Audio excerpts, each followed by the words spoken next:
Man lazimal istighfar, siapa yang banyak beristighfar, Allah berikan 4. Ja'alallahu lahu min kulli dhiqin makhraja, segala kesempitannya dilapangkan Allah, sempit hatinya dilapangkan Allah, sempit dadanya dilapangkan Allah.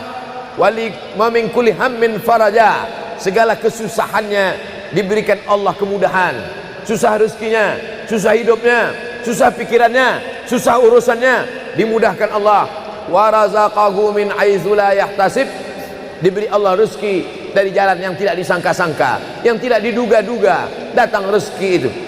Siapa yang menjanjikan? Nabi Muhammad SAW. Nabi bicara dari mana?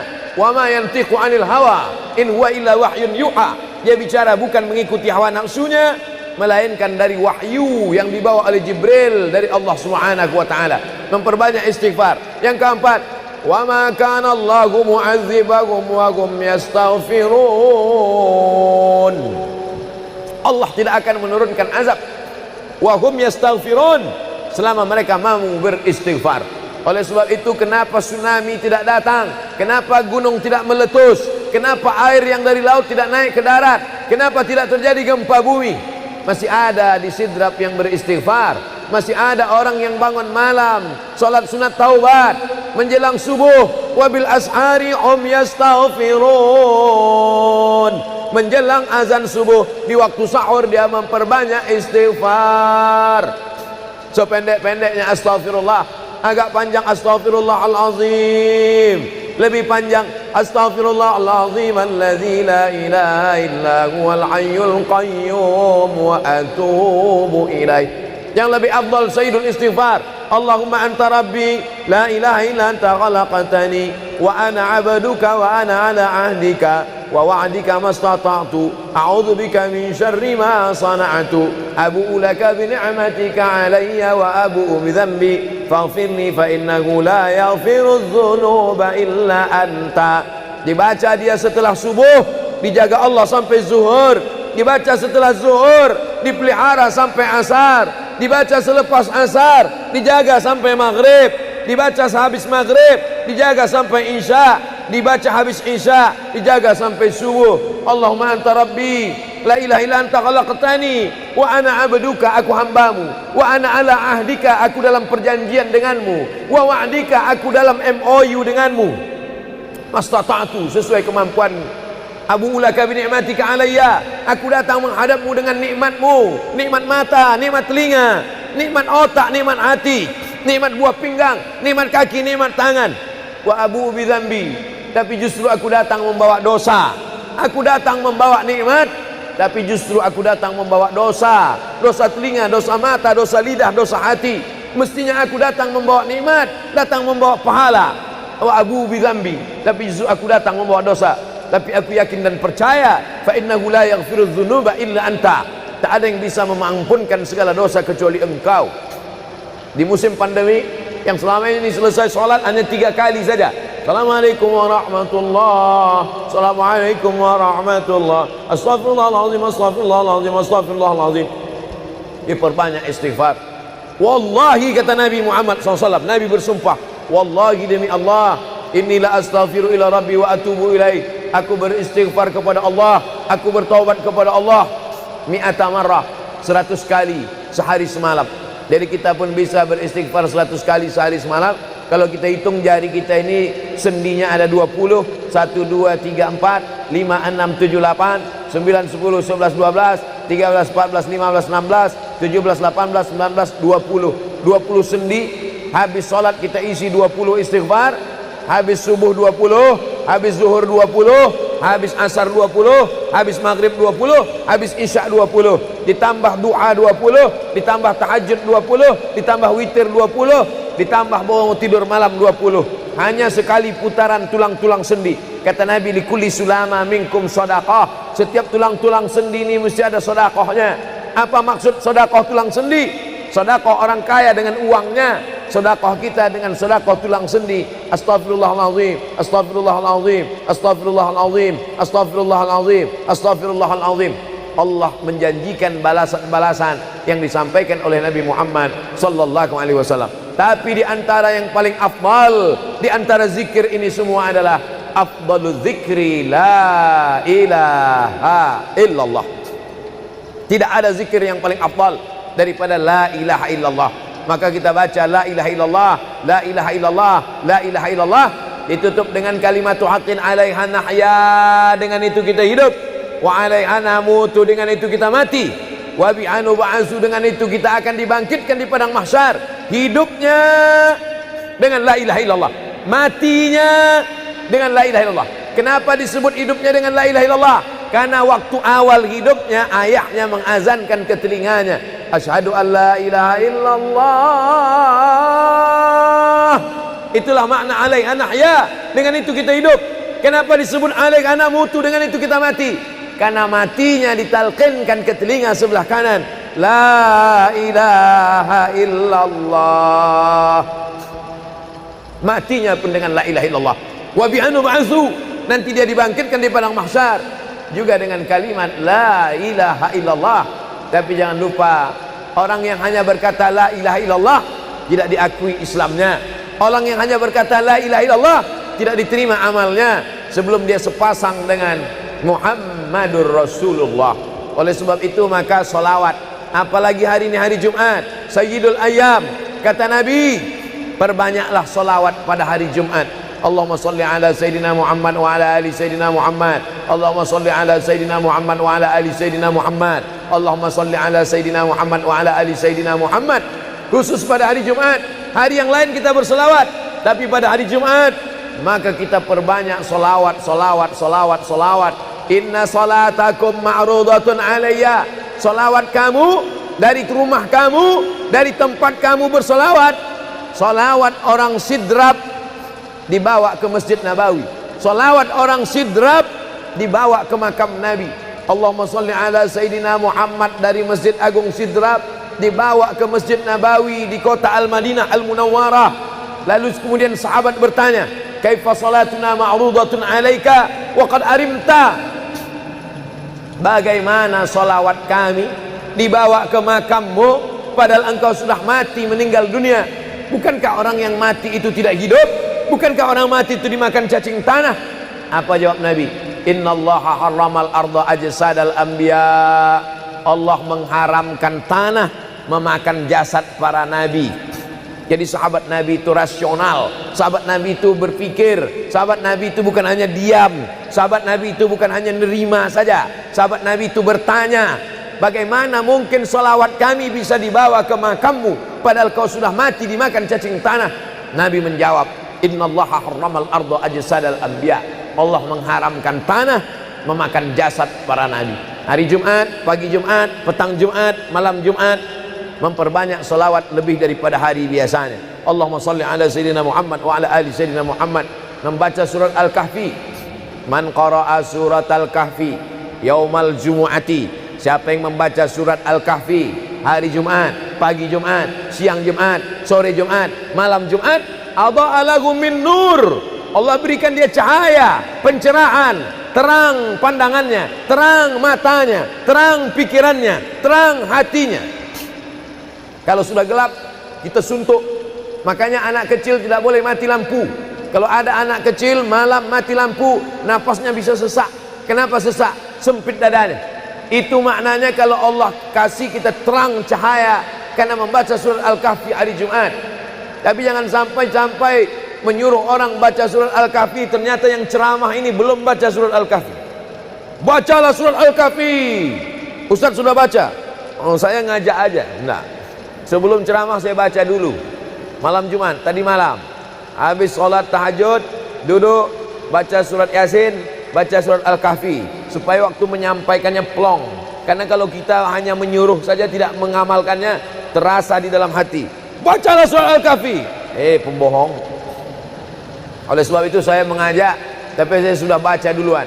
Man qara'a surat Yasin lailatal Jum'ah. Siapa yang membaca surat Yasin malam, tidak hanya malam Jumat. Man qara'a Yasin fi lailatin, tak ada disebut malam Jumat.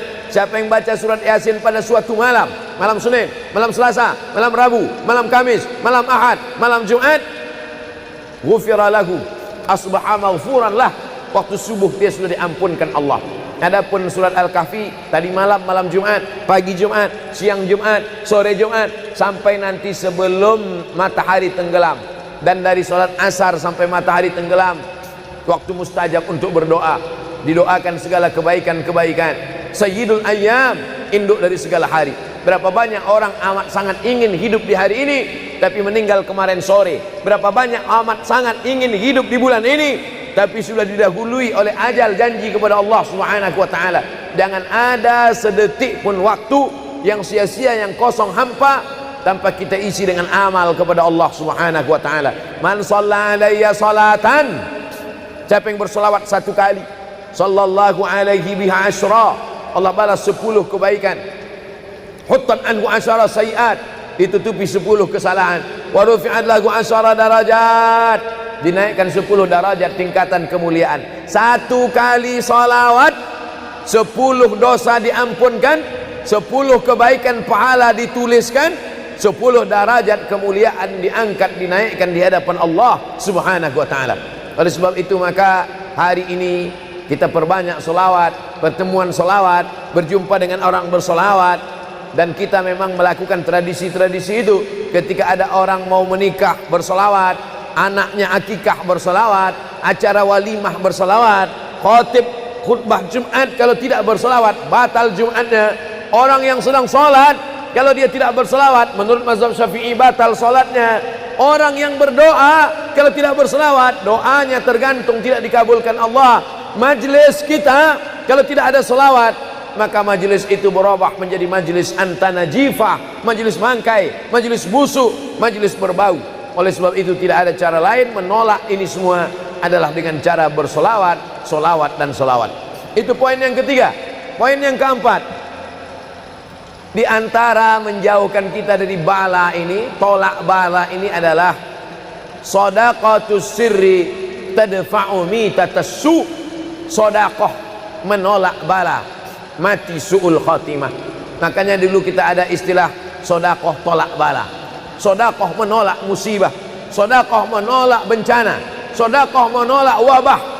Oleh sebab itu maka yang selama ini biasa bersedekah kepada anak yatim, biasanya menyambut Ramadan, jangan lagi tunggu bulan Ramadan, datangi rumah anak yatim, makan mereka, sembako beras mereka, masukkan ke dalam karung 10 kilo, gula sekilo, minyak sekilo, susu saset, ikan sarden, masukkan, berikan.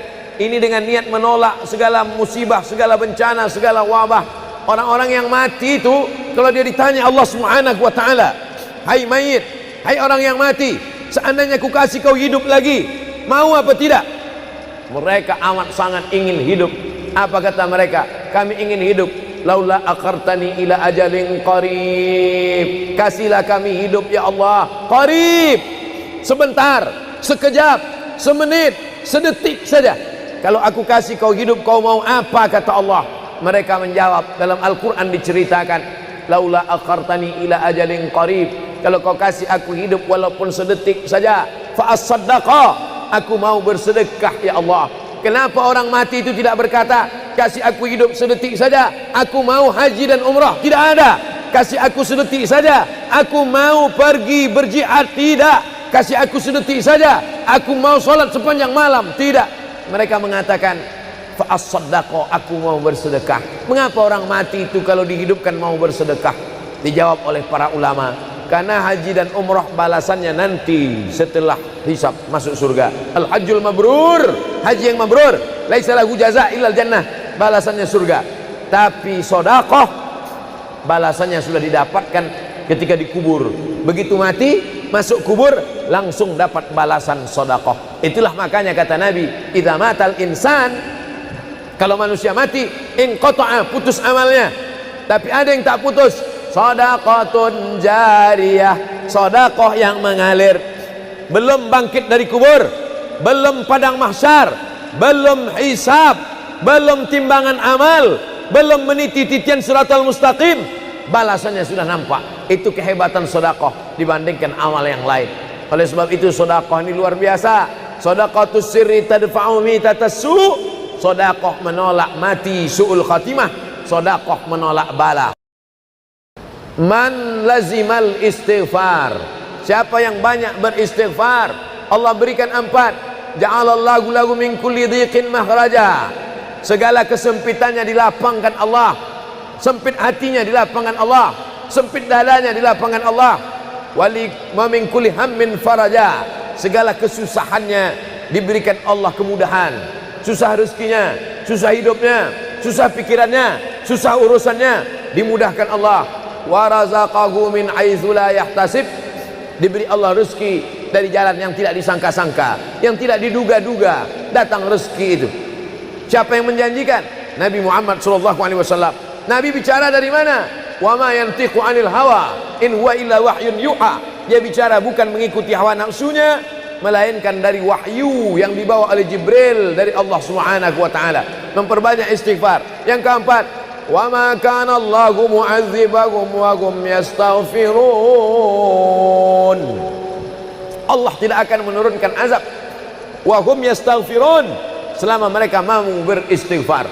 Oleh sebab itu, kenapa tsunami tidak datang, kenapa gunung tidak meletus, kenapa air yang dari laut tidak naik ke darat, kenapa tidak terjadi gempa bumi?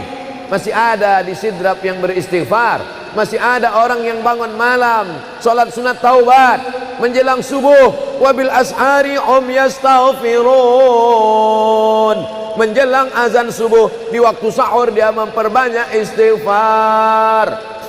Sependek-pendeknya astaghfirullah, agak panjang astaghfirullahalazim, lebih panjang astaghfirullahalazim alladzi la ilaha illa huwal hayyul qayyum wa atubu ilaih. Yang lebih afdal sayyidul istighfar, Allahumma anta rabbi la ilaha illa anta khalaqtani wa ana 'abduka wa ana 'ala 'ahdika wa wa'dika mastata'tu a'udzu bika min syarri ma sana'tu abu'u laka bi ni'matika 'alayya wa abu'u bi dhanbi faghfirli fa innahu la yaghfiru dzunuba illa anta. Dibaca dia setelah subuh, dijaga Allah sampai zuhur, dibaca setelah zuhur, dipelihara sampai asar, dibaca selepas asar, dijaga sampai maghrib, dibaca sehabis maghrib, dijaga sampai isya, dibaca habis isya, dijaga sampai subuh. Allahumma anta rabbi la ilaha illa anta khalaqtani wa ana 'abduka, aku hambamu, wa ana 'ala ahdika, aku dalam perjanjian denganmu, wa wa'dika, aku dalam MOU denganmu, mastata'tu, sesuai kemampuan. Abu ulaka bi ni'matika alayya, aku datang menghadapmu dengan nikmatmu, nikmat mata, nikmat telinga, nikmat otak, nikmat hati, nikmat buah pinggang, nikmat kaki, nikmat tangan. Wa abu bi dzambi, tapi justru aku datang membawa dosa. Aku datang membawa nikmat, tapi justru aku datang membawa dosa. Dosa telinga, dosa mata, dosa lidah, dosa hati. Mestinya aku datang membawa nikmat, datang membawa pahala. Wa abu bi dzambi, tapi justru aku datang membawa dosa. Tapi aku yakin dan percaya, fa innahu la yaghfiru dzunuba illa anta, tak ada yang bisa mengampunkan segala dosa kecuali engkau. Di musim pandemi yang selama ini selesai sholat hanya 3 kali saja. Assalamualaikum warahmatullahi, Assalamualaikum warahmatullahi, Astaghfirullahaladzim, Astaghfirullahaladzim, Astaghfirullahaladzim. Diperbanyak istighfar. Wallahi, kata Nabi Muhammad SAW, Nabi bersumpah, wallahi demi Allah, inilah astaghfiru ila rabbi wa atubu ilaih, aku beristighfar kepada Allah, aku bertaubat kepada Allah mi'ata marrah, 100 kali sehari semalam. Jadi kita pun bisa beristighfar 100 kali sehari semalam. Kalau kita hitung jari kita ini sendinya ada 20, 1, 2, 3, 4, 5, 6, 7, 8, 9, 10, 11, 12, 13, 14, 15, 16, 17, 18, 19, 20 sendi. Habis sholat kita isi 20 istighfar, habis subuh 20, habis zuhur 20, habis asar 20, habis maghrib 20, habis isya 20, ditambah doa 20, ditambah tahajud 20, ditambah witir 20, ditambah bangun tidur malam 20. Hanya sekali putaran tulang-tulang sendi.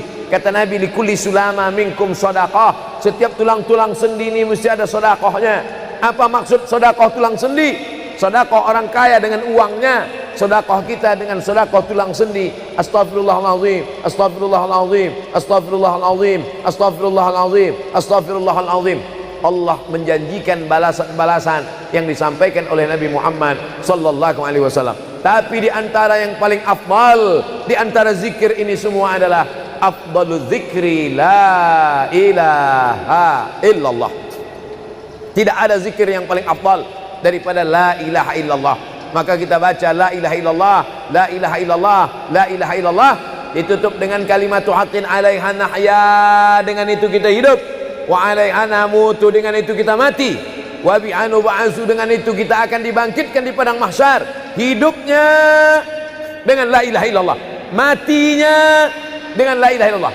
Kenapa disebut hidupnya dengan la ilaha illallah? Karena waktu awal hidupnya ayahnya mengazankan ke telinganya, asyhadu an la ilaha illallah. Itulah makna alaiha nahya, dengan itu kita hidup. Kenapa disebut alaiha namutu, dengan itu kita mati? Karena matinya ditalqinkan ke telinga sebelah kanan, la ilaha illallah. Matinya pun dengan la ilaha illallah. Wa bi'anu ba'su, nanti dia dibangkitkan di padang mahsyar juga dengan kalimat la ilaha illallah. Tapi jangan lupa, orang yang hanya berkata la ilaha illallah tidak diakui Islamnya. Orang yang hanya berkata la ilaha illallah tidak diterima amalnya sebelum dia sepasang dengan Muhammadur Rasulullah. Oleh sebab itu maka solawat, apalagi hari ini hari Jumat, Sayyidul Ayyam, kata Nabi, perbanyaklah solawat pada hari Jumat. Allahumma salli ala Sayyidina Muhammad wa ala ali Sayyidina Muhammad. Allahumma salli ala Sayyidina Muhammad wa ala ali Sayyidina Muhammad. Allahumma salli ala Sayyidina Muhammad wa ala ali Sayyidina Muhammad. Khusus pada hari Jumat. Hari yang lain kita berselawat, tapi pada hari Jumat maka kita perbanyak solawat, solawat, solawat, solawat. Inna salatakum ma'rudatun alayya. Solawat kamu dari rumah kamu, dari tempat kamu bersolawat. Solawat orang sidrap dibawa ke Masjid Nabawi. Salawat orang sidrap dibawa ke makam Nabi. Allahumma salli ala Sayyidina Muhammad dari Masjid Agung Sidrap dibawa ke Masjid Nabawi di kota Al-Madinah Al-Munawwarah. Lalu kemudian sahabat bertanya, kaifa salatuna ma'rudatun alaika wa qad arimta? Bagaimana salawat kami dibawa ke makammu padahal engkau sudah mati, meninggal dunia? Bukankah orang yang mati itu tidak hidup? Bukankah orang mati itu dimakan cacing tanah? Apa jawab Nabi? Innallaha harramal arda ajsadal anbiya. Allah mengharamkan tanah memakan jasad para nabi. Jadi sahabat Nabi itu rasional. Sahabat Nabi itu berpikir. Sahabat Nabi itu bukan hanya diam. Sahabat Nabi itu bukan hanya nerima saja. Sahabat Nabi itu bertanya, bagaimana mungkin salawat kami bisa dibawa ke makammu padahal kau sudah mati dimakan cacing tanah? Nabi menjawab, innallaha harramal arda ajsadal anbiya. Allah mengharamkan tanah memakan jasad para nabi. Hari Jumat, pagi Jumat, petang Jumat, malam Jumat, memperbanyak salawat lebih daripada hari biasanya. Allahumma salli ala Sayyidina Muhammad wa ala ali Sayyidina Muhammad. Membaca surat Al-Kahfi. Man qara'a surat Al-Kahfi yaumal jumu'ati. Siapa yang membaca surat Al-Kahfi hari Jumat, pagi Jumat, siang Jumat, sore Jumat, malam Jumat, adha'a lahu min nur. Allah berikan dia cahaya, pencerahan, terang pandangannya, terang matanya, terang pikirannya, terang hatinya. Kalau sudah gelap, kita suntuk. Makanya anak kecil tidak boleh mati lampu. Kalau ada anak kecil malam mati lampu, nafasnya bisa sesak. Kenapa sesak? Sempit dadanya. Itu maknanya kalau Allah kasih kita terang cahaya karena membaca surat Al-Kahfi hari Jumat. Tapi jangan sampai menyuruh orang baca surat Al-Kahfi, ternyata yang ceramah ini belum baca surat Al-Kahfi. Bacalah surat Al-Kahfi. Ustaz sudah baca? Oh, saya ngajak aja. Enggak. Sebelum ceramah saya baca dulu. Malam Jumat, tadi malam. Habis sholat tahajud, duduk, baca surat Yasin, baca surat Al-Kahfi. Supaya waktu menyampaikannya plong. Karena kalau kita hanya menyuruh saja tidak mengamalkannya, terasa di dalam hati. Bacalah surat Al-Kahfi. Pembohong. Oleh sebab itu saya mengajak, tapi saya sudah baca duluan. Man qara'a surat Yasin lailatal Jum'ah. Siapa yang membaca surat Yasin malam, tidak hanya malam Jumat. Man qara'a Yasin fi lailatin, tak ada disebut malam Jumat. Siapa yang baca surat Yasin pada suatu malam, malam Senin, malam Selasa, malam Rabu, malam Kamis, malam Ahad, malam Jumat, ghufira lahu, asbaha maghfuran lah. Waktu subuh dia sudah diampunkan Allah. Adapun surat Al-Kahfi tadi malam, malam Jumat, pagi Jumat, siang Jumat, sore Jumat, sampai nanti sebelum matahari tenggelam. Dan dari salat asar sampai matahari tenggelam, waktu mustajab untuk berdoa, didoakan segala kebaikan-kebaikan. Sayyidul Ayyam, induk dari segala hari. Berapa banyak orang amat sangat ingin hidup di hari ini, tapi meninggal kemarin sore. Berapa banyak amat sangat ingin hidup di bulan ini, tapi sudah didahului oleh ajal, janji kepada Allah Subhanahu wa taala. Jangan ada sedetik pun waktu yang sia-sia, yang kosong hampa, tanpa kita isi dengan amal kepada Allah Subhanahu wa taala. Man shalla alayya salatan, siapa yang bersolawat satu kali, sallallahu alaihi biha asyra, Allah balas 10 kebaikan. Huttan anhu asyara sayiat, ditutupi 10 kesalahan. Wa rufi'at lahu asyara darajat, dinaikkan 10 darajat tingkatan kemuliaan. Satu kali salawat 10 dosa diampunkan, 10 kebaikan pahala dituliskan, 10 derajat kemuliaan diangkat, dinaikkan di hadapan Allah Subhanahu wa taala. Oleh sebab itu maka hari ini kita perbanyak solawat, pertemuan solawat, berjumpa dengan orang bersolawat. Dan kita memang melakukan tradisi-tradisi itu. Ketika ada orang mau menikah bersolawat, anaknya akikah bersolawat, acara walimah bersolawat, khotib khutbah Jumat kalau tidak bersolawat batal Jumatnya. Orang yang sedang sholat kalau dia tidak bersolawat, menurut mazhab Syafi'i batal sholatnya.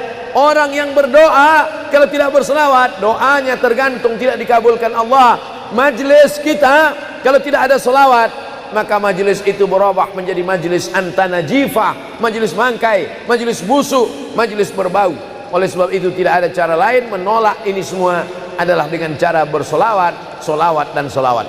Itu poin yang ketiga. Poin yang keempat, di antara menjauhkan kita dari bala ini, tolak bala ini adalah shadaqatus sirri tadfa'u mitatas su'. Sodakoh menolak bala, mati su'ul khotimah. Makanya dulu kita ada istilah sodakoh tolak bala, sodakoh menolak musibah, sodakoh menolak bencana, sodakoh menolak wabah. Oleh sebab itu maka yang selama ini biasa bersedekah kepada anak yatim, biasanya menyambut Ramadan, jangan lagi tunggu bulan Ramadan, datangi rumah anak yatim, makan mereka, sembako beras mereka, masukkan ke dalam karung 10 kilo, gula sekilo, minyak sekilo, susu saset, ikan sarden, masukkan, berikan. Ini dengan niat menolak segala musibah, segala bencana, segala wabah.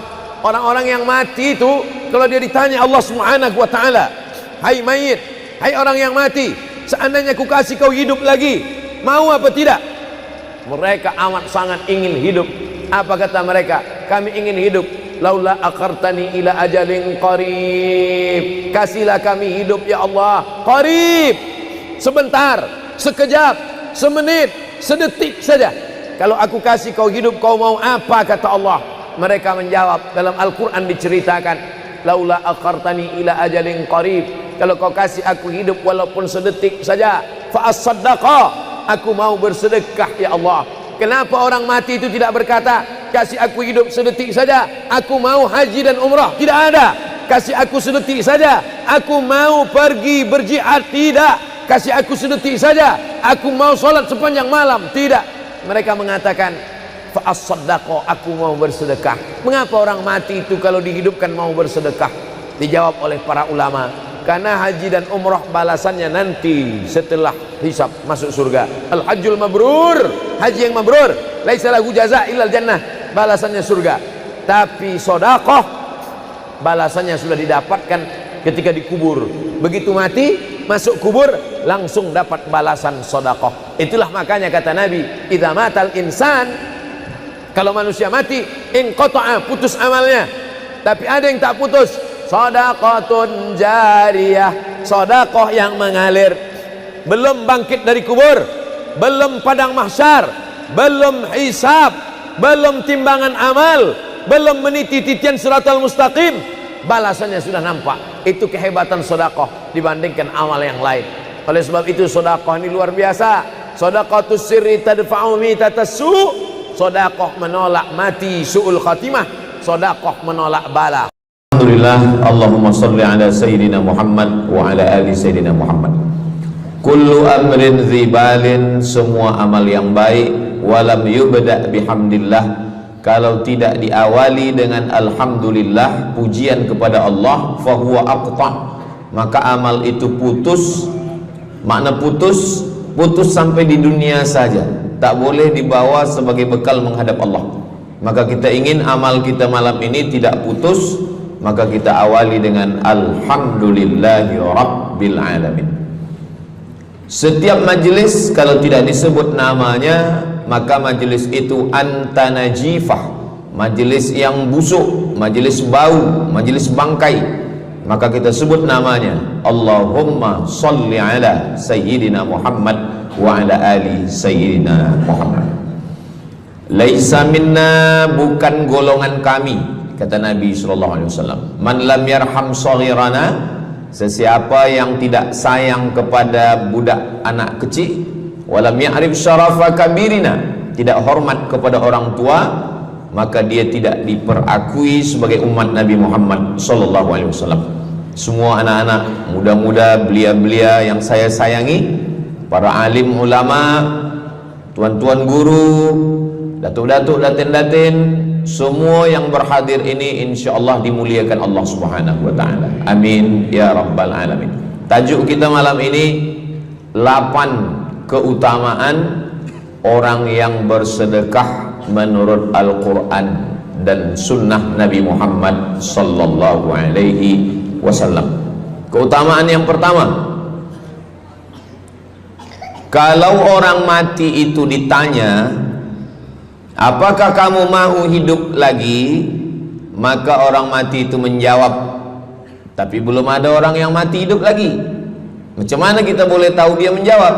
Sebab diceritakan Allah dalam Al-Quran. Apa kata mereka? A'udzubillahi minasyaitonirrajim.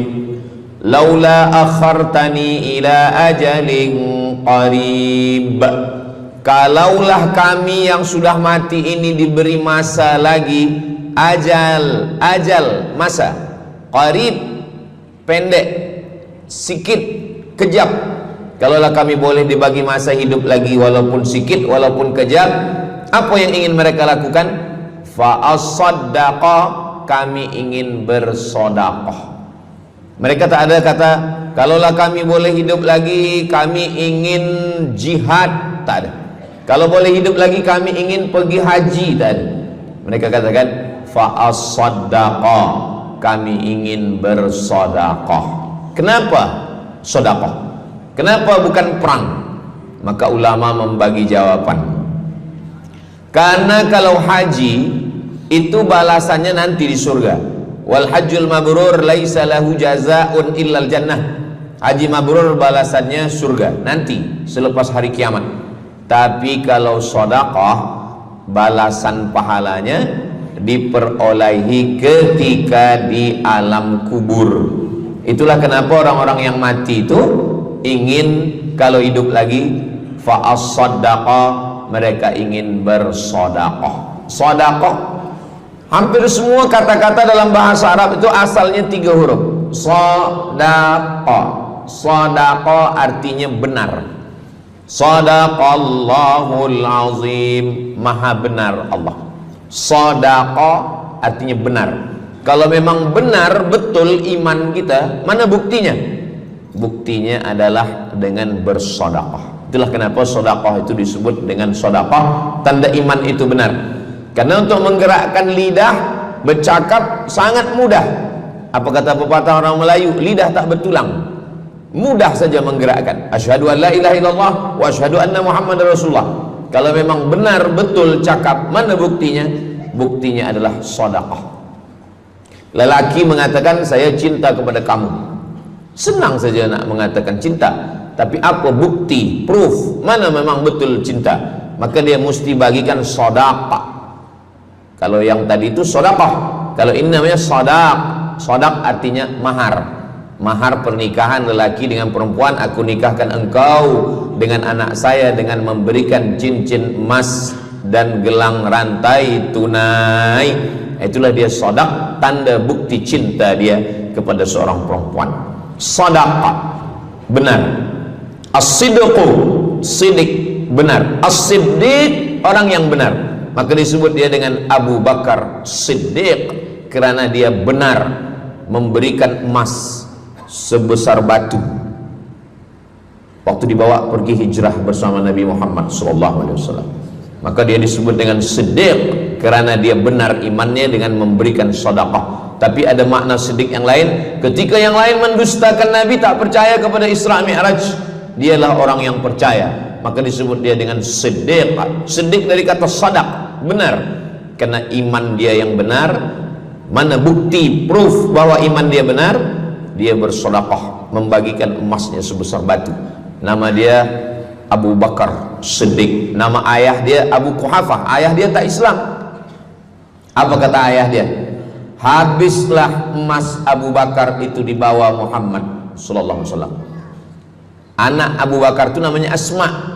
Asma, mana emas ayah kamu? Dah habis dibawa Muhammad. Dia benci betul dengan Nabi Muhammad. Datang Asma, dia ambil batu, dia masukkan ke dalam kain. Kata Asma, emas ayah tu masih ada dalam kain, Datuk. Lalu Abu Quhafah memegang. Abu Quhafah ni buta, dia tak nampak. Oh ya, masih ada lagi. Rupanya emas itu sudah dibawa hijrah bersama Rasulullah sallallahu alaihi wasallam. Makanya kata Nabi, "Lau anfaqa ahadukum mithla Uhudin zahaban." Seandainya ada di antara kamu yang boleh berwakaf emas walaupun sebesar Bukit Uhud. Bukit Uhud itu panjangnya 7 km. Seandainya ada di antara kamu yang boleh berwakaf emas sebesar Bukit Uhud, itu tak sampai setengah tapak tangan Sayyidina Abu Bakar Siddiq. Kenapa?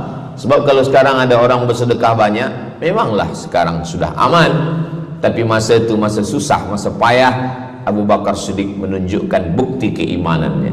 Ini keutamaan yang pertama menurut Al-Quran. Kenapa orang bersedekah? Karena orang-orang mati, kalau dia boleh bagi tambah umur hidup lagi, mereka berkata, fa'as-saddaqa, kami ingin bersedekah. Itu yang pertama. Yang kedua, sampai berapa nih? Sampai 8. Tadi saya dibagi tahu Ustadz sampai 8. Atau tak pun sampai 8, kalau dah habis 60 menit habis. Yang kedua, idzas sama'un fatarat, langit terbelah. Wa idzal kawakibun tasarat, planet bertembung, berjatuhan. Wa idzal biharu fujirat, lautan diletupkan, tsunami namanya. Wa idzal qubur bu'athirat, semua yang dikubur dibangkitkan. Selepas itu kita pun bangkit dari kubur. Innama amruhu idza arada syai'an ayyaqula lahu kun fayakun. Bila kita bangkit, tak ada atap, tak ada dinding, tak ada pokok kayu, semua gunung-gunung macam bulu kambing dihembus angin. Wa takunul jibalu kal ihnil manfush, macam bulu kambing dihembus angin. Di mana kita bernaung? Di mana kita berlindung? Kata Nabi sallallahu alaihi wasallam. Ini yang kedua. Kullu mri'in tahta zilli sadaqatihi, orang akan bernaung di bawah sedekah. Bukan bernaung di bawah haji, bukan bernaung di bawah sembahyang, bukan bernaung di bawah puasa, tapi tempat bernaung atap adalah sedekah. Tapi jangan sebab kita kaji sedekah malam ni, esok subuh tak sembahyang. Awak tak sembahyang, kita bernaung di bawah sedekah. Betul, memang bernaung di bawah sedekah, tapi tiangnya sembahyang. As-salatu imaduddin, sembahyang, salat itu adalah tiang daripada agama. Maka tempat kita berlindung, tempat kita bernaung nanti adalah sedekah. Ada yang tenggelam kerana peluh saking panasnya, ada yang tenggelam kerana peluh sampai ke lutut, ada sampai ke pinggang, ada sampai ke leher, ada yang tenggelam habis. Tapi ada orang yang merasa sejuk, selesa. Kenapa? Kullu mri'in tahta zilli sadaqatihi, orang akan bernaung di bawah sedekah. Orang-orang yang membina masjid, macam mana mahalnya masjid, jutaan ringgit, maka ketika dia mati menghadap Allah Subhanahu wa taala, semua kepanasan, semua terik matahari sejengkal dari ubun-ubun kepala, tapi ada orang yang tahta zilli sadaqatihi, dia akan bernaung di bawah sedekah. Mudah-mudahan panjang umur, Allah bagi kita rezeki supaya kita boleh bernaung di bawah sedekah kita nanti insyaallah. Kita masa siang 12 jam, malam 12 jam, tapi di akhirat nanti 50 alfasanah, 50.000 tahun, belum tentu lagi diputuskan di pengadilan Allah Subhanahu wa taala. Datang orang menghadap Nabi Adam, wahai Adam, kami sudah kepanasan, kami tak tahan di padang mahsyar ini. Kata Nabi Adam, saya malu menghadap Allah. Dulu kata Allah, la taqraba hadhihi syajarah, jangan dekati pokok kuldi, fatakuna minaz zalimin, nanti engkau jadi orang zalim. Fa azallahuma syaitan, tapi digoda syaitan. Lalu kemudian Nabi Adam bertaubat. Doa yang paling tua doa Nabi Adam, Rabbana zalamna anfusana wa illam taghfir lana wa tarhamna lanakunanna minal khasirin. Datang mereka menghadap kepada Nabi Nuh. Cepatlah Nabi Nuh menghadap kepada Allah supaya diputuskan mahkamah ini. Kata Nabi Nuh, saya malu menghadap Allah. Anak saya Kan'an, masa saya panggil, ya bunayya, wahai anak saya Kan'an, irkam ma'ana, ayo mari naik ke atas perahu sampan ayah.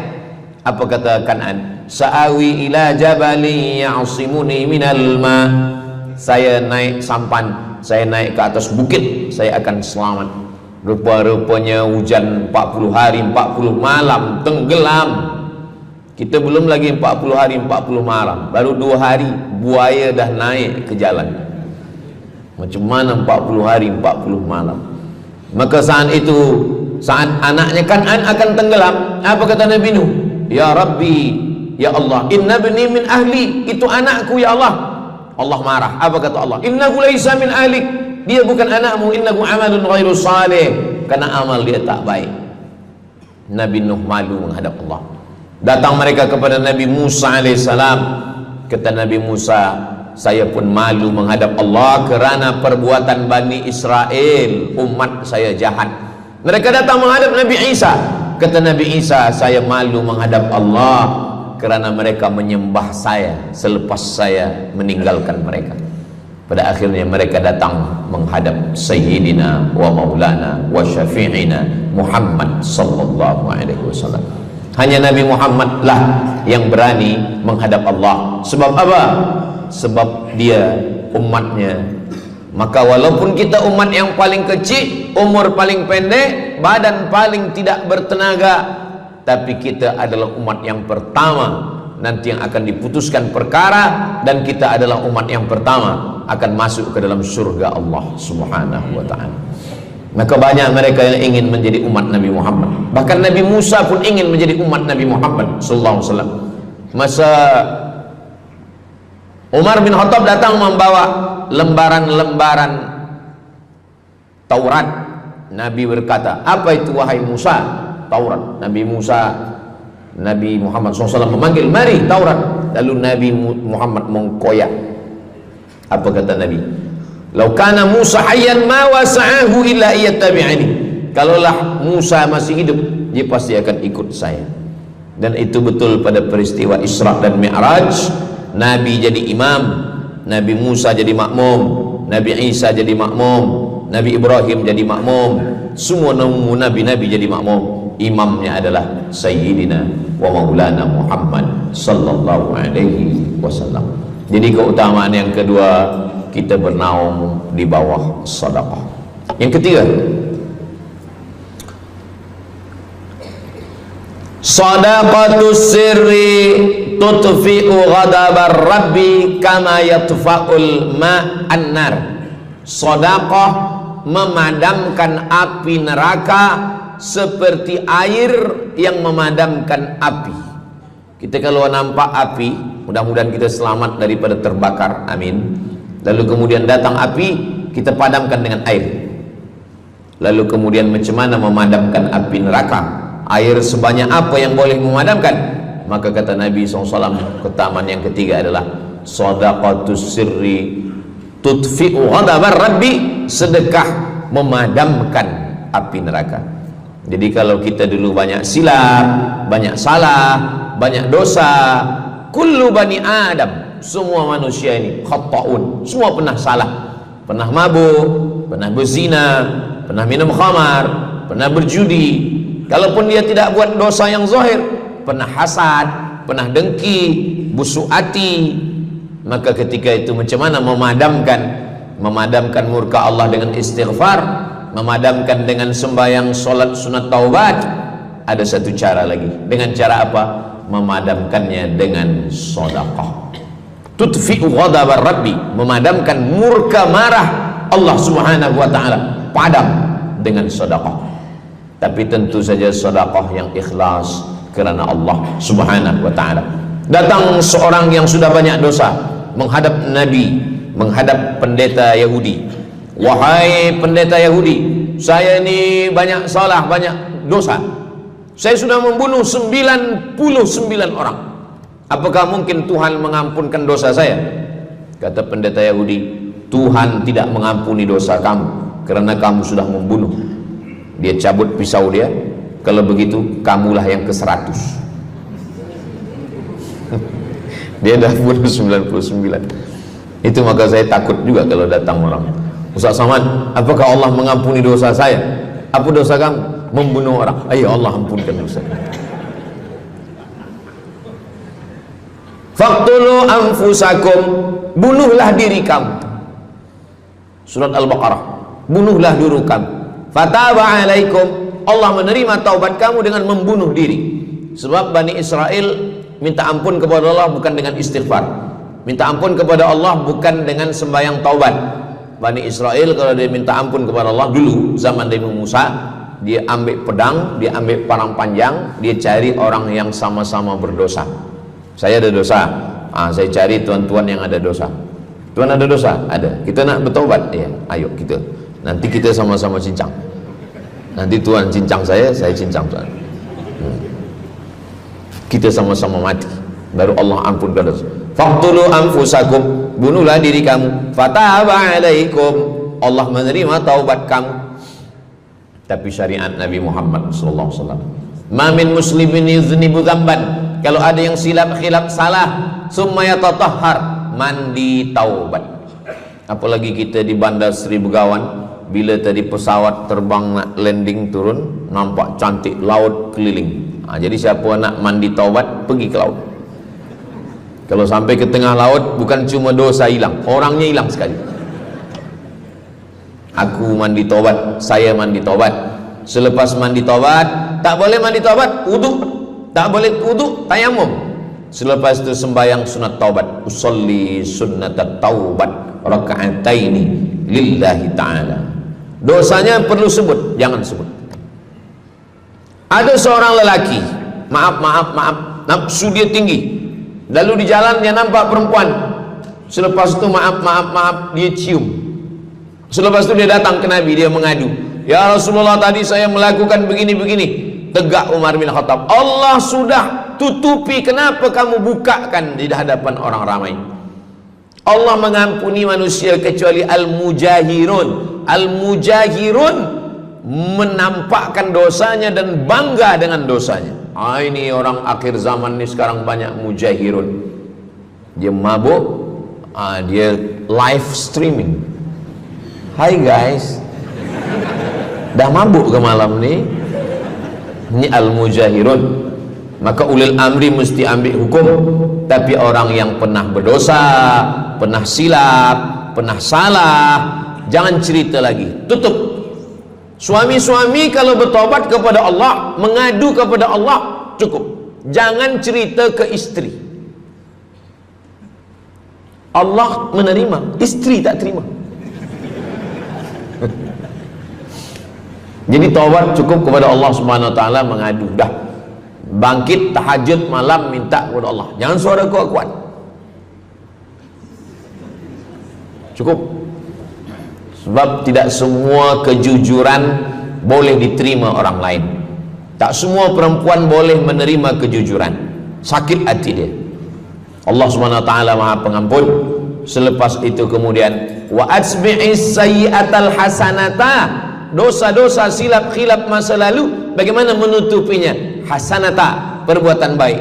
sembahyang baik, sholat baik, tapi ada yang paling baik. Apa dia? Shadaqatus sirri, memperbanyak sedekah, sedekah, sedekah, memadamkan murka Allah seperti api dipadamkan oleh air.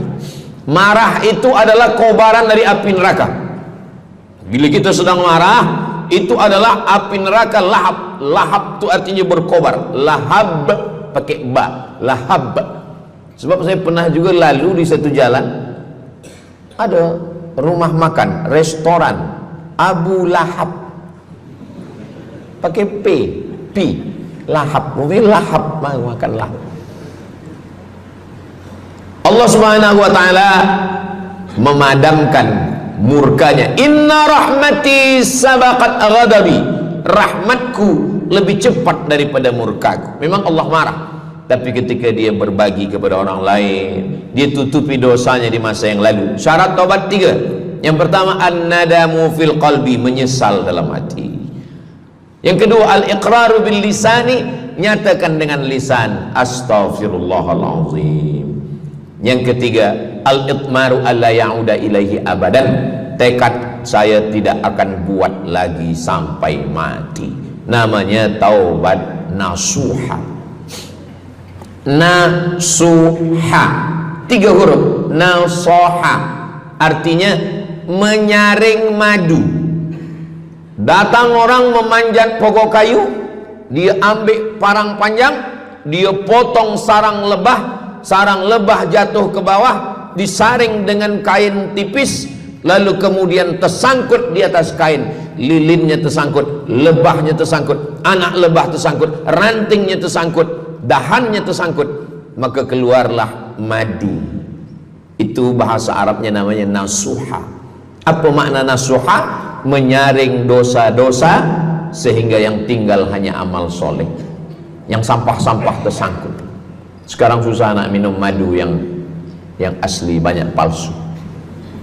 Macam mana Ustaz, saya ni suka spesial minum madu, apa tanda madu ni asli? Bawa pulang ke rumah, kalau istri marah itu asli.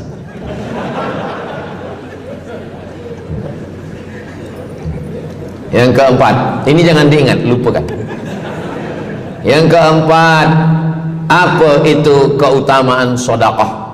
Kata Nabi sallallahu alaihi wasallam, as-sadaqatu, sedekah itu tadfa'u mitatassu, menolak mati su'ul khatimah.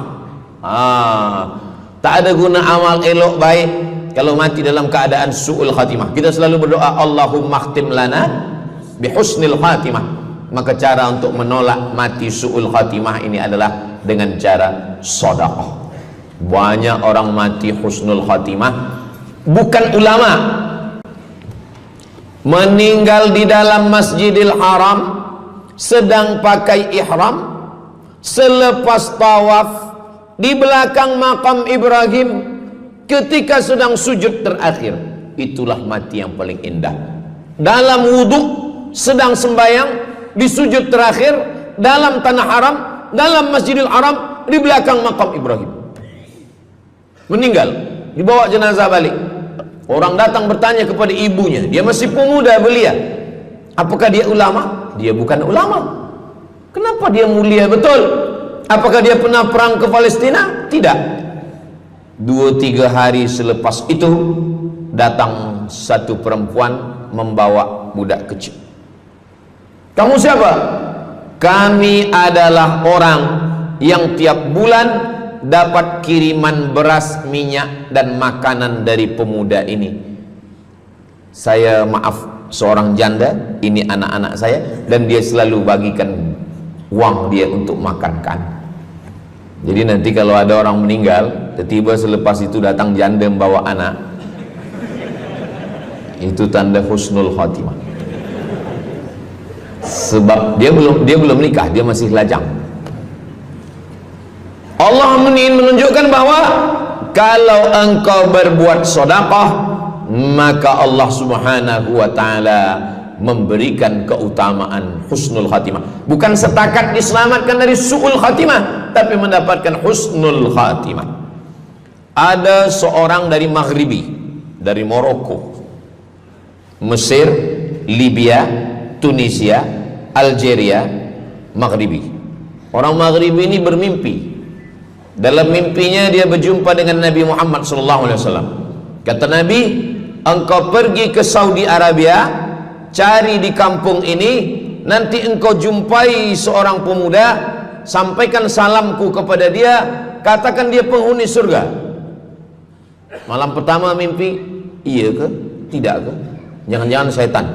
Tak betul. Malam kedua mimpinya sama. Engkau pergi ke Saudi Arabia, datangi kampung ini, jumpai seorang pemuda namanya si fulan, bagi tahu ke dia, salamku untuk dia, sampaikan kepada dia bahwa dia penghuni surga. Nah, 2 kali. Ini udah agak kuat. Tunggu 3 kali, sampai 3 malam mimpinya sama. Akhirnya orang Maghrib ini terbang dari Casablanca sampai ke Jeddah. Dari Jeddah dia cari kampung yang disebut dalam mimpi. Sampai itu dia cari pemuda. Adakah di kampung ini seorang pemuda namanya si fulan? Betul. Dia tengok, biasa saja. Bukan ulama, bukan macam Musa Abdul Somad. Tak mungkin mimpi salah 3 kali betul-betul. Lalu disampaikan kepada dia, fulan, saya 3 malam bermimpi Rasul SAW menyampaikan salam kepada engkau. Assalamualaikum. Kata Nabi, engkau adalah penghuni surga. Dia pun terkejut. Saya bukan ulama, saya orang biasa. Apa amal kamu? Sembahyang saya biasa saja, puasa sunat saya biasa saja.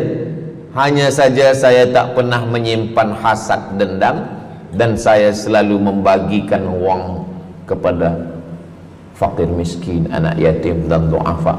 Selepas mendapatkan itu dia pun menangis, dia pun bersedih karena dia merasa dia tak layak dicintai, karena dia merasa banyak silap, banyak salah. Rupanya rahmat Allah itu turun bukan kepada orang yang alim tapi sombong, bukan kepada orang yang kaya tapi takbur, tapi kepada orang yang hatinya hancur berkeping karena takut kepada Allah Subhanahu wa ta'ala. Selepas itu dia pun meninggal dalam keadaan husnul khatimah setelah mendapatkan janji dari Rasulullah sallallahu alaihi wasallam. Apa maknanya?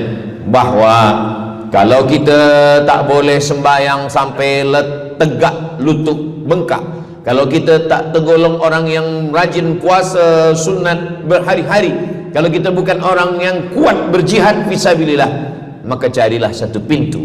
Pintu itu bernama babus sedekah. Karena banyak yang sudah melaluinya dan mereka dimuliakan Allah, diselamatkan daripada su'ul khatimah. Yang ke berapa?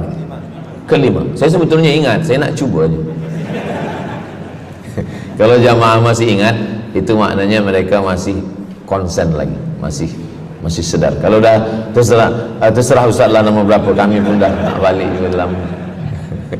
Yang kelima, dawu mardakum bis sadaqah. Yang kelima, dawu mardakum bis sadaqah. Obati orang yang sakit di antara kamu dengan sedekah. Datang seorang lelaki yang lututnya bernanah menemui Imam Abdurrahman ibnu Mahdi.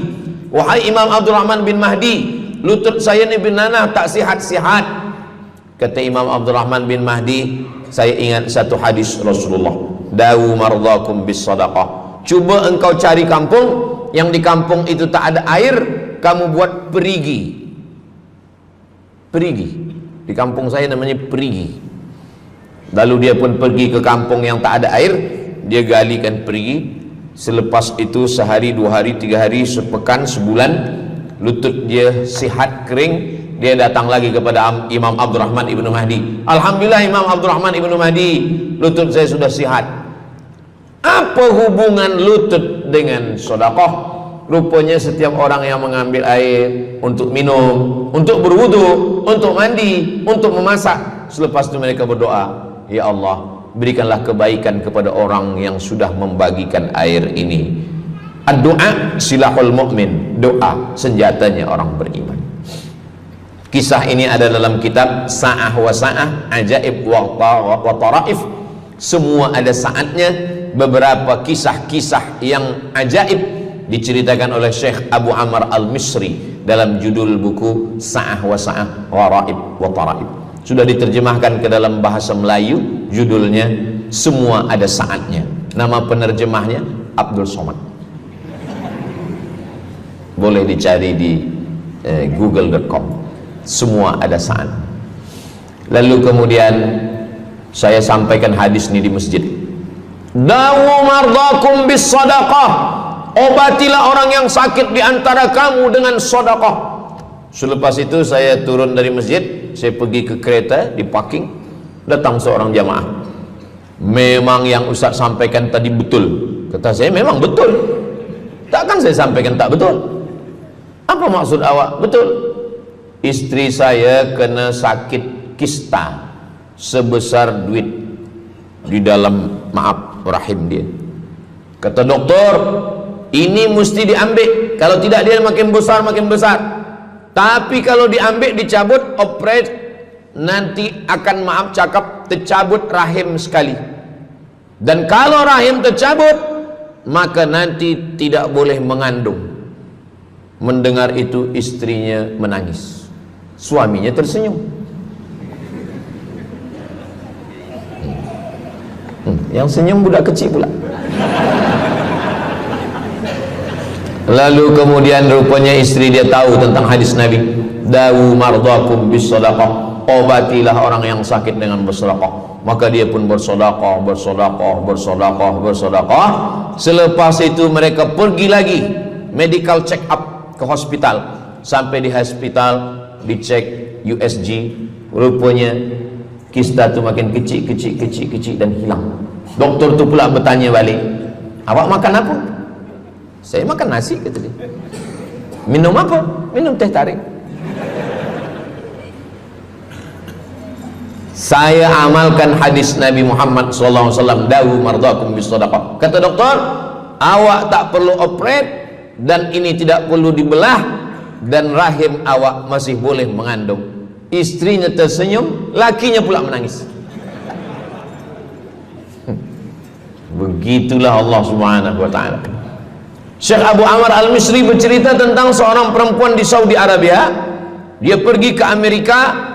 Kata doktor di Amerika, kamu sudah balik ke rumah, makan kenyang, tidur lelap. Nanti kalau puan-tuan pergi hospital, lalu dokter bercakap, balik ke rumah, makan kenyang, tidur lelap, itu maknanya malaikat maut dah dekat, tak ada obat. Maka dia pun balik ke Saudi Arabia, dia ambil harta dia, dia sedekah, dia sedekah, dia sedekah, dia sisa dia bagikan baki sikit untuk ahli waris. Selepas itu last kali dia pergi lagi ke Amerika, last medical check up. Apa kata doktor di Amerika? Kami sudah cek, kamu sihat wal afiat. Banyak sekali orang-orang yang diberikan Allah Subhanahu wa taala keutamaan dengan sedekah, mukjizat bahwa Nabi SAW sudah meninggal dunia, tapi mukjizatnya masih ada sampai akhir zaman ini. Di antaranya adalah dawu mardakum bis sadaqah, obatilah orang yang sakit di antara kamu dengan bersedekah. Yang ketujuh,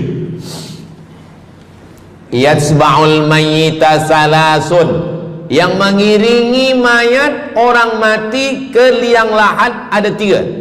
Yang pertama mal, bahasa Arabnya mal, orang kita menyebut mall, harta. Yang mengiringi manusia ke liang lahat, yang pertama maluhu, harta. Yang kedua ahluhu, istri, anak, menantu, kawan, jiran, sahabat. Yarji'usnani, yang dua ni balik ke rumah, anak balik, istri balik, kereta balik, semua balik.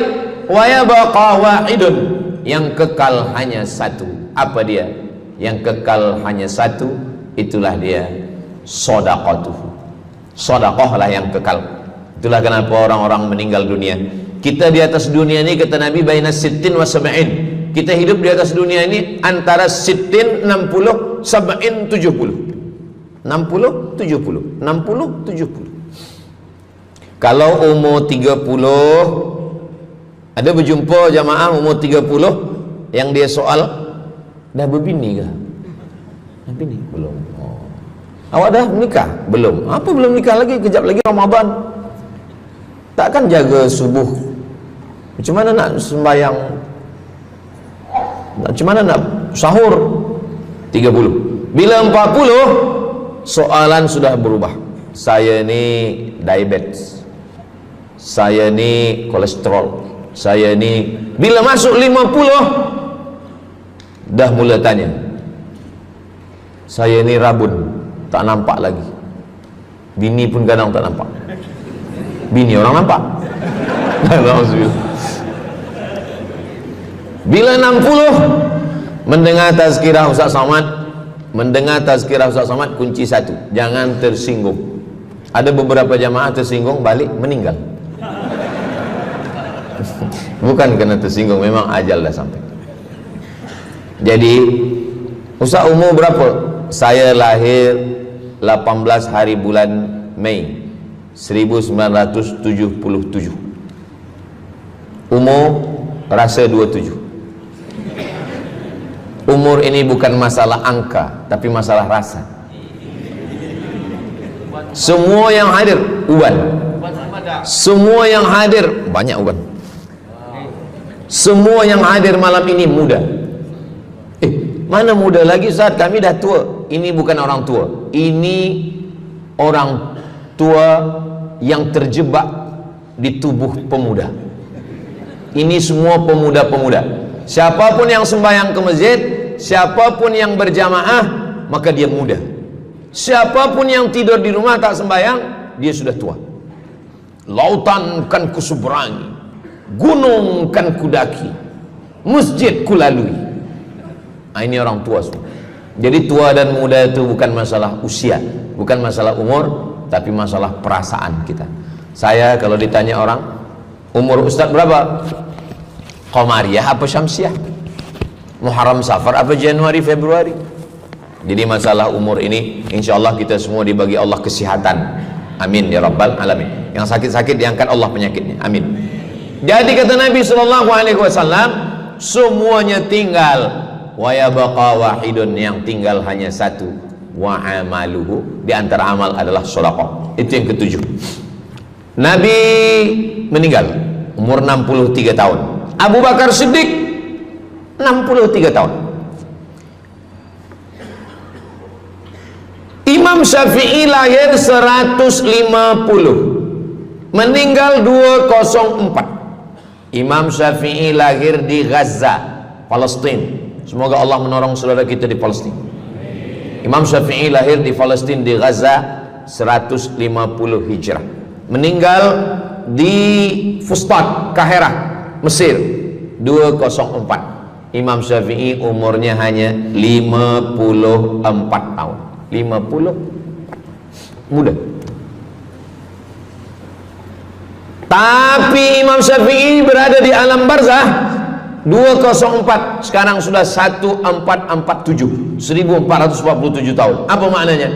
Berarti Imam Syafi'i di alam kubur sudah 1200 tahun. Soalan, lebih lama di atas tanah atau di dalam tanah? Lebih lama di alam barzah. Di alam rahim 9 bulan 10 hari. Di alam dunia 63 tahun kalau sampai. Di alam kubur menunggu hari kiamat. Imam Syafi'i sudah 1200 tahun. Tapi setiap detik, setiap menit, setiap jam, dari maghribi sampai ke Nusantara, semua orang menyebut nama Syafi'i, Syafi'i, Syafi'i, Syafi'i. Setiap kampung ada nama orang Syafi'i, setiap kawasan ada nama orang Syafi'i. Begitulah mulianya Imam Syafi'i. Kita, seandainya kita mati, berapa lama lagi kita di alam barzah? Dulu ada yang mengatakan kiamat 2012, rupanya tak jadi. Kan ada filmnya, kiamat 2012, Steven Spielberg. Tak jadi. Yas'alunaka 'anis sa'ati ayyana mursaha. Mereka bertanya kepadamu tentang hari kiamat. Qul, katakan, la ya'lamuha illa, yang tahu hanya Allah Subhanahu wa ta'ala. Pikirkan, kalau kita mati, apa yang akan mengalir? Rumah kita dijual anak kita, dibagi-bagi kepada ahli waris.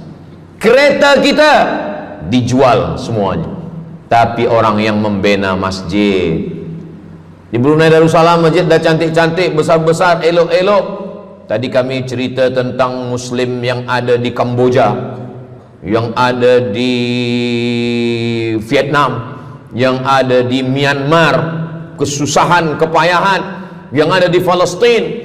Itu kalau kita tolong, mengalir sampai hari kiamat. Kita fikirkan apa yang akan mengalir selepas kita mati menghadap Allah Subhanahu wa ta'ala.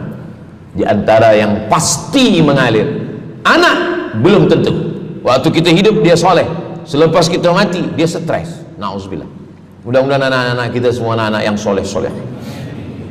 Tapi yang pasti adalah sedekah.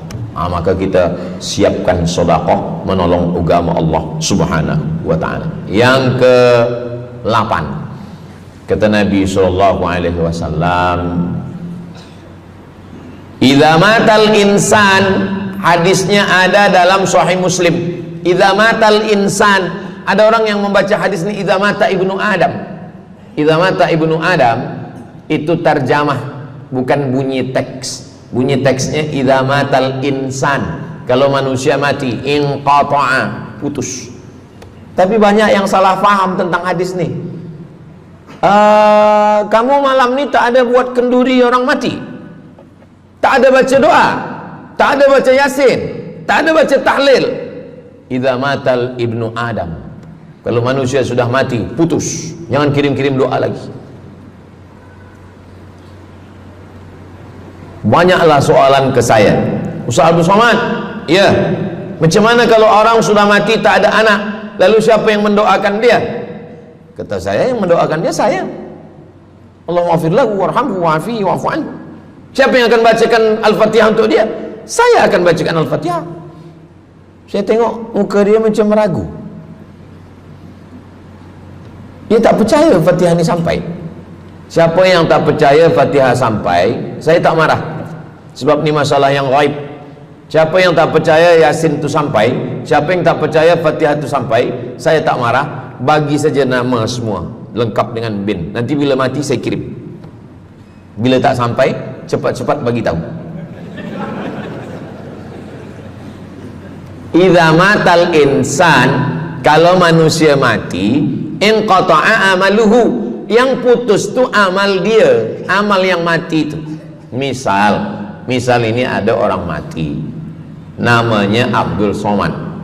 Nanti kalau saya sebut nama lain tersinggung pula. Ada orang mati namanya Abdul Somad. Idza matal insan, kalau Abdul Somad ni mati, inqata'a amaluhu, maka yang putus tu amal dia. Amal Abdul Somad ni yang putus. Amal orang Brunei untuk Abdul Somad putus atau tak putus? Tidak putus. Datang berita, mereka tengok di Instagram Abdul Somad, Ustadz Abdul Somad Official. Bagi yang belum follow, cepat follow. Dapat berita Ustadz Somad sudah meninggal. Orang Bandar Seri Begawan, semua orang Brunei mengirimkan Al-Fatihah, mereka sholat gaib. Sampai apa tak sampai? Sampai. Jadi mana yang putus itu apa maknanya? Amal dia putus, amal orang mati nih putus, amal orang hidup kepada yang mati tak putus. Saya bilang sekali lagi, yang putus itu amal orang mati. Amal orang mati putus. Apa maksud amal orang mati putus? Kepada muslimin muslimat, sila datang ke masjid yang akan membagi tazkirah almarhum Abdul Somad. Itu mana putus, mana boleh tazkirah lagi.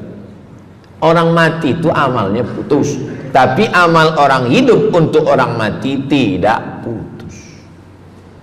Kalau memang putus, kenapa ada amalnya yang tak putus?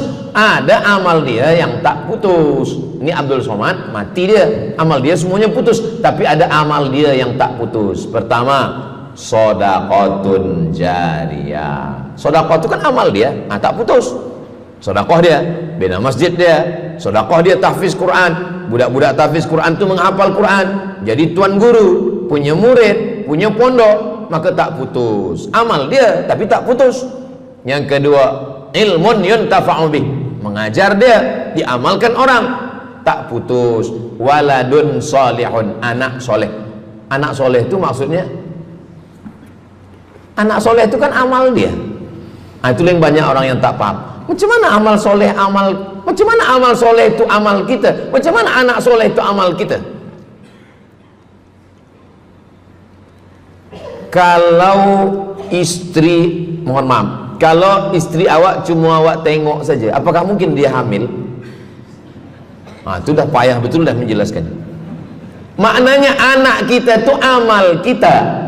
Maka kalau kita mati, dia tetap mengalir. Bukan berarti doa orang lain tak sampai. Ini banyak orang salah faham. Selepas orang meninggal, tak usah baca doa lagi, tak usah Allah maafir lahu lagi, tak usah baca Yasin lagi, tak sampai. Maksud putus itu amal orang mati itu putus. Kalaulah putus amal orang hidup kepada orang mati, tak ada salat jenazah. Nanti kalau ada orang mengatakan tak usah baca doa, kita udah putus semua, nanti bila dia mati jangan sembayangkan. Sebab sembayang jenazah itu kan amal orang hidup untuk orang mati. Allahu Akbar, Allahumma alhamd, Allahu Akbar, Al-Fatihah, Allahu Akbar, salawat, Allahu Akbar, Allahumma maghfir lahu warhamhu wa'afihi wa'fu anhu, Allahu Akbar, Allahumma la tahrimna ajrahu wa la taftina ba'dahu wa waghfir lana wa lahu wa li ikhwanina alladhina sabaquna bil iman wa la taj'al fi qulubina ghillan lil ladzina amanu rabbana innaka ra'ufur rahim. Empat itu sampai, Al-Fatihah sampai, doa sampai, Al-Fatihah sampai, solawat sampai, doa takbir 3 sampai, doa takbir 4 pun sampai. Itu maknanya amal orang hidup sampai, tapi amal orang mati putus. Apakah orang mati itu tetap beramal? Orang mati tetap beramal, tapi katanya putus. Yang putus itu amal wajib. Sholat wajib, tak wajib lagi. Puasa wajib, tak wajib lagi. Adapun amal yang tak wajib, makanya kalau ada suami yang tak mau amal wajib, suruhlah dia mati. Mana dalil ustadz bahwa orang mati tetap beramal? Waktu Nabi Muhammad SAW Isra Mi'raj, Nabi Isra Mi'raj, Nabi tengok Nabi Musa sholat di dalam kuburnya, padahal Nabi Musa sudah meninggal. Itu menunjukkan orang meninggal pun beribadah, tapi ibadah dia tidak wajib lagi. Waktu sampai di Masjidil Aqsa, Nabi Ibrahim sholat, Nabi Musa sholat, Nabi-Nabi sholat, padahal mereka sudah meninggal dunia. Itu menunjukkan bahwa orang mati beribadah, tapi ibadahnya tidak wajib. Yang kita wajib ini hanya dari akil baligh sampai kita mati. Siapa yang wajib sembahyang? Akil baligh. Siapa yang wajib puasa? Akil baligh. Siapa yang wajib haji? Akil baligh mampu. Ada orang akil, ada orang baligh tapi tak akil. Umur 15 tahun, 20 tahun, 30 tahun, baligh, umurnya sampai, tapi tak akil, tak ada akal. Rufi'al qalam, kertas, pena. Pena dia terangkat, tak mencatat. Ada 3 orang yang penanya tak mencatat. Yang pertama, anis sobi hatta yahtalim, budak kecil sampai dia mimpi akil balik. Yang kedua, anin naim hatta yastayqiz, orang tidur sampai dia terjaga. Yang pertama, budak kecil sampai akil balik. Maka kalau nak nakal waktu kecil itulah. Menyesal saya Ustaz, waktu kecil dulu baik-baik. Yang kedua, anin naim hatta yastayqiz, orang tidur sampai dia jaga tidur. Makanya kalau nak buat dosa waktu tidur. Ada seorang suami tidur, selepas itu dia terjaga, dia katakan ke istri dia, Adinda, buah hati belayan jiwa, siang dan malam terbayang-bayang, makan tak kenyang, tidur tak lelap. Abang bermimpi malam tadi. Mimpi apa? Mimpi berbini lagi. Kata istri dia, engkau tidur lagi, mimpi lagi, ceraikan dia. Macam mana nak tidur lagi? Begitulah. Tapi perempuan ini tak ada di Brunei, di kampung saya. Sini baik-baik. Orang tidur dia tidak boleh dihukum, sebab mimpi kita tak boleh buat-buat. Anil naim hatta yastayqis, orang tidur sampai dia jaga tidur. Anil majnun hatta yafiq, orang gila sampai sehat. Orang gila tak diambil hukum, tak wajib sembahyang, tak wajib puasa. Itu maka kadang isteri kalau ada lelaki tak sembahyang, abang ni gila ke? Kata, aku tergila-gila dengan kamu sayang. Jadi siapa yang wajib? Macam mana dengan orang yang pikun, hilang ingatan? Hilang ingatan bila dari mula zuhur azan sampai waktu asar habis, ingatan dia hilang, maka dia tak wajib sembahyang. Tapi bila dia ingat sekejap, dia wajib lagi. Itu pula masalahnya Ustaz. Laki saya ni hilang ingatan waktu sembahyang je. Lepas tu ingat balik berakal. Kata orang kalau sudah tua kita mengalami namanya demensia. Manusia demensia, amnesia. Amnesia tak ingat apa-apa, semua lupa. Tu maka kita bila nak pergi ke mana-mana guna helmet, sebab bila kepala ni terantuk lupa. Ada kawan saya, dia hafaz Quran 30 juz, ceramah tazkirah ke mana-mana, bawa kereta jatuh. Kata dia banyak ayat-ayat yang hilang, maka aku kalau sembahyang ayat pendek-pendek. Kata saya, bang, di kampung saya dulu kalau ada radio yang dah tua yang rosak, itu biasa kita pukul mau elok balik. Cuba antukkan sekali lagi, kata saya. Kata dia, aku takut kalau aku antukkan Fatihah ni pula hilang. Maka Islam ini datang menjaga 5. Pertama, menjaga akal.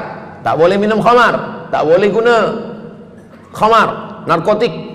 Menjaga diri, tak boleh bunuh diri. Menjaga kehormatan, tak boleh menghina orang. Menjaga agama, tak boleh membawa aliran sesat, ateis, tak percaya, kekafiran. Menjaga harta, tak boleh ada mencuri, tak boleh ada dusta, tak boleh ada akad bohong, tak boleh ada tipu, tak boleh ada gharar, tak boleh ada zulm, tak boleh ada ghish. Man ghasyana falaysa minna, siapa yang menipu kami maka dia bukan golongan kami. Jadi berdasarkan 8 keutamaan ini, kalau ingat 8-8-nya alhamdulillah. Tak ingat 8, ingat 7, ingat 6, ingat 5, ingat 4, ingat 3, ingat 2, ingat 1. Satu pun tak ingat, innalillah. Tapi insyaAllah kita boleh ingat semua. Sebab apa? Sebab tazkirah malam ini direkodkan. Nanti boleh ditonton ulang di channel Ustaz Abdul Somad Official. Jangan lupa subscribe, like, share, and comment. Jamaah yang dimuliakan Allah Subhanahu Wa Taala, tadi saya mula pukul 8.15, sekarang sudah pukul 8.10. Jadi saya di mana-mana tazkirah memanglah 60 menit, 600 ml. Tapi rupanya botolnya kecil je. Jadi sebenarnya setengah jam pun cukup. Jadi dari 8 tadi itu semua membagi kita semangat. Kalau ada orang yang mengatakan Islam ini agama yang menyuruh kita tak usahlah berniaga, tak usahlah bertanam kelapa sawit, tak usahlah bertanam kelapa, tak usahlah buka ikan, tak usahlah bertani. Sesungguhnya Islam ini agama yang menyuruh kita berusaha. Masuk masjid, Allahumma aftah li abwaaba rahmatik. Keluar masjid, Allahumma inni as'aluka min fadlik. Kenapa keluar masjid minta rezeki? Sebab peniaga, pedagang, bisnismen dapat duit. Duitnya bukan untuk dunia, duitnya untuk akhirat. Jadi kalau ada orang mengatakan kereta tak dibawa mati, siapa kata kereta tak dibawa mati? Kereta boleh dibawa mati. Kereta yang macam mana? Kereta wakaf. Ada kereta 10, wakafkan untuk tahfiz Quran. Masa mak saya meninggal, berpesan dia, nanti kalau aku mati, tolong kuburkan aku di samping makam ayahku. Dari tempat saya, rumah saya ke kampung mak saya jauh, 10 jam naik kereta. Hospital tak nak bagi kereta ambulan. Maka selepas itu saya azam dalam diri saya, nanti kalau ada duit, kita buatkan kereta wakaf ambulan. Siapapun saja yang sakit meninggal, free, Alhamdulillah kami ada yayasan tabung wakaf umat namanya, 2 kereta ambulans sekarang. Siapapun yang sakit free.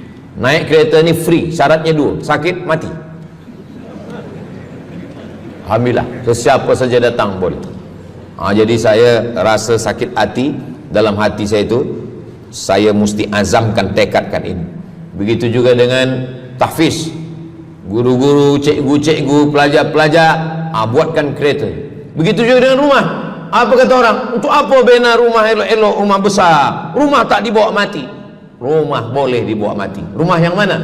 Rumah tahfiz Quran. Assalamualaikum. Waalaikumsalam. Ustaz Abdul Somad, betul, saya ada rumah Ustaz, 9 bilik, 2 aras, parking lapang. Rumah siapa? Tak tahu. Ini rumah siapa Tuan? Tuan Haji. Rumah saya. Tuan Haji di mana sekarang? Saya di Surabaya, Ustaz Abdul Somad. Rupanya dia dulu kerja kilang minyak di Riau, Sumatera. Lepas pencen dia balik ke Jawa. Jadi rumah ni saya nak wakafkan. Wakafkan sekarang kami buat rumah tahfiz Quran. Pagi, petang, siang, malam orang hafaz Quran. Ini rumah boleh. Jadi kalau ada orang mengatakan tak usahlah cari harta banyak-banyak, harta tak dibawa mati. Harta dibawa mati dengan syarat diwakafkan, diinfakkan, disedekahkan. Yang paling tinggi zakat wajib. Di bawah zakat wakaf. Wakaf mesti ada 4. Orang yang berwakaf, orang yang menerima wakaf, harta yang diwakafkan, ada ijab dan qabul. Di bawah wakaf infak. Di bawah infak baru sedekah. Kenapa infak lebih tinggi daripada sedekah? Sebab infak adalah harta, sedangkan sedekah tak harta pun sedekah. Senyum itu sedekah. Makanya yang kalau ada box di depan masjid, box di tepi jalan, itu yang tepat ditulis box infak, jangan box sedekah. Sebab kalau box sedekah nanti orang senyum aja.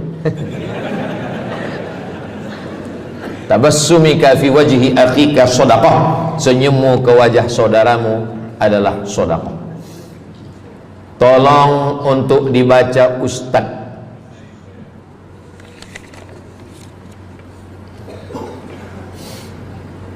Seorang hamba yang ketika jahiliyah pernah mengambil hak orang dengan mengambil persen daripada uang infak.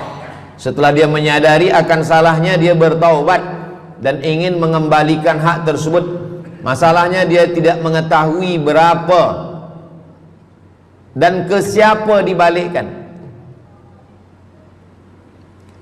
Kalau kita termakan terpakai duit yang kita tak tahu entah punya siapa, cuba ingat-ingat. Memang kalau masalah ini kadang kita lupa memang. Coba ingat tahun berapa.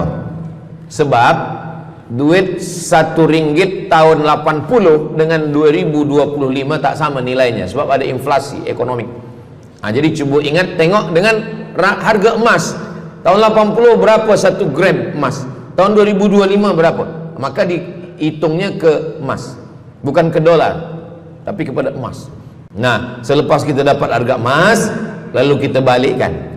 Misalkan tahun 80 100 ringgit itu 3 gram.